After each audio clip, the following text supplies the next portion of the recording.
Mr. Simmons, and I especially appreciate you because you're not just here advocating for your own self-interest, you're advocating for all artists. No, I think that's not the headline. The headline is, I've done well thanks to the American dream, and I often say God bless America, and people think I say it for a soundbite. I'm the proud son of a concentration camp survivor. Gene Simmons pushed back sharply this week after Senator Alex Padilla suggested the KISS co-founder appeared before Congress out of self-interest. Simmons, who testified in support of the American Music Fairness Act, insisted that his advocacy has nothing to do with personal gain and everything to do with... Gene Simmons just shocked everyone by calling out a top senator. What he said will leave you speechless. Gene Simmons stood under the intense glare of the studio lights, his towering presence demanding attention before a live audience buzzing with anticipatory energy. The legendary bassist and frontman, known for his blazing tongue and unapologetic charisma, leaned into the microphone with a wicked grin that suggested fireworks were about to erupt. Tonight, Gene wasn't here to play bass or sing. Tonight, he was going to let the world hear a version of him that rarely appears in sound bites and headlines. The crowd swelled with excitement as the host, eager but cautious, opened the floor. Gene Simmons exhaled slowly, letting the silence stretch just long enough to build tension. When he finally spoke, his voice rolled out with a rich, thunderous quality that felt like a rock anthem in human form. I've spent my life on stages, in boardrooms, and in front of cameras, he began, his eyes scanning the crowd like a seasoned general rallying his troops. But there comes a moment when you have to call it like you see it, without filters, without fear, without the polite applause stuff. The host smiled politely, sensing the audience leaning in,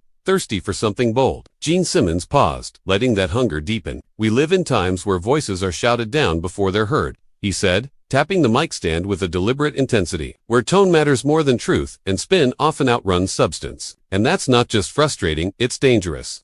The crowd murmured approval, sensing this was going somewhere unexpected.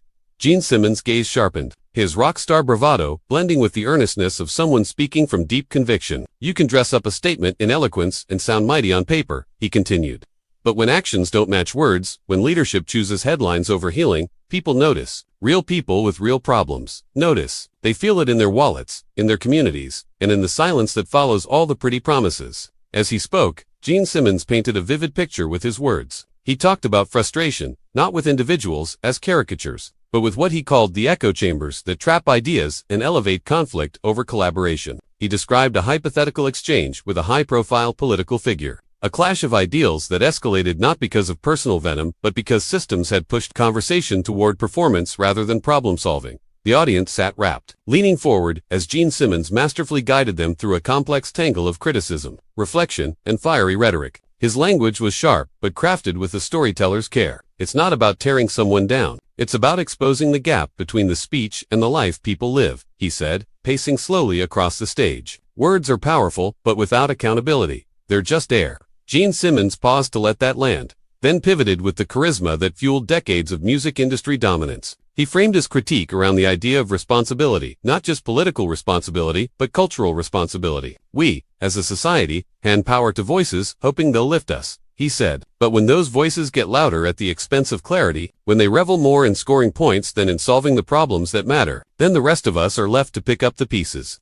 The crowd's applause rippled through the studio, not just because Gene had entertained them, but because he had tapped into a broader frustration with leadership and rhetoric in their everyday lives. His delivery was riveting, the raw honesty wrapped in dramatic energy that made viewers feel they were witnessing something unfiltered and urgent. Then Gene Simmons shifted, his tone still forceful, but more introspective. I'm not here to just rage, he insisted. I'm here because artistry taught me something vital. The best music comes from tension, not noise. The best solutions come from listening, not just shouting back louder. The audience, electrified by the earlier tirade, quieted to absorb the nuance. Gene's legendary image, the tongue, the fire, the rock legend mystique, now served as a backdrop to a performer wielding words like a guitar solo, piercing through static and straight into the collective psyche of the room. Critique is not hatred, he declared. It's a compass pointing to what we value and where we hurt. If we're brave enough to follow that compass, we find progress. If we keep ignoring the direction it points, we keep running in circles. By the time the segment wrapped, Gene Simmons had achieved what few guest speakers manage. He had taken a politically charged theme and transmuted it into a broader reflection on leadership, language, responsibility, and culture. The audience erupted in applause, not just for the spectacle, but for the sense of challenge and invitation woven through every fiery sentence. As the camera cut to commercial, viewers at home and in the studio alike whispered, "Was that a rock star? Or a prophet disguised in leather?" Gene Simmons, eyes gleaming, leaned back and let the moment hang, a climax that promised even more in the next act. Gene Simmons stormed back from the commercial break with the same commanding presence that had left the audience buzzing moments earlier. The lights glinted off his iconic costume, his tongue flashing in the camera's close-up as if daring anyone to blink. "If we're really going to talk about courage tonight," he began, voice booming with that unmistakable Simmons authority, "we need to talk about the kind of courage that actually moves mountains, not the kind that looks good on a soundbite." The crowd leaned forward instinctively, sensing that something explosive was about to unfold. Gene Simmons paced slowly across the stage, his leather boots striking the floor with a rhythm that matched the tension in the room. "Too often, people in power talk about change," he continued, "but they hide behind scripts, slogans, and social media posts. Real courage doesn't need a PR team. Real courage doesn't wait for applause. Real courage takes responsibility and delivers results, no matter how uncomfortable it is." The audience murmured in agreement, clearly captivated by the intensity and precision of his critique. He paused, letting the moment linger before dropping a line that would make headlines. "Let me tell you something about leadership today. When a politician gets caught spinning stories while the public struggles, it isn't clever, it's dangerous, and it's exhausting." The room went silent for a heartbeat, the audience holding on every word. "I've dealt with pressure, scandals, and critics for decades," Gene Simmons added, "and I know one thing. Honesty cuts through the noise like a knife, and yet some people would rather perform than deliver the truth." Gene Simmons didn't stop there. He leaned forward, gripping the microphone, and stared into the camera as if speaking directly to viewers at home. "You think rock and roll is raw? Politics can be raw too, but unlike a concert, the consequences are real. Lives are affected, futures are shaped, yet somehow there's a disconnect. People in power think a catchy line or a viral tweet counts as leadership. That's not leadership, that's theater." The audience erupted in applause, some rising to their feet, recognizing the gravity behind the theatrics. Then, with masterful storytelling, Gene Simmons painted a vivid picture that hit hard. "Picture a stage," he said, gesturing dramatically, "where every performer is shouting to be heard, but nobody is listening. Everyone plays in a different key, convinced they are right, while the audience is left with a cacophony. That's what happens when power is misused. That's what happens when promises are empty and priorities are self-serving." The audience erupted in applause, and the crowd could feel the weight of his words, visceral and electric. Even as the studio roared, Gene Simmons shifted tone to something more intimate, leaning close to the microphone. "I've spent my life performing, negotiating, and building empires, and I've learned a universal truth. Without accountability, talent and influence are wasted. Words without action are meaningless, and action without integrity, that's dangerous." His gaze swept across the audience, making each viewer feel singled out, challenged, and compelled to think critically. Gene Simmons' presence made the discussion cinematic, almost surreal. Every gesture, pause, and inflection felt choreographed, yet spontaneous, like a live performance of ideas. "The truth is uncomfortable," he said, voice softening but still resonant. "It cuts through the fluff, the spin, the headlines, and you can't sugarcoat reality. People feel it in their daily lives, the cost of inaction, the frustration of empty promises. That's why I speak bluntly. That's why I won't hold back." The crowd, completely hooked, erupted again as Gene Simmons referenced cultural icons to illustrate his points.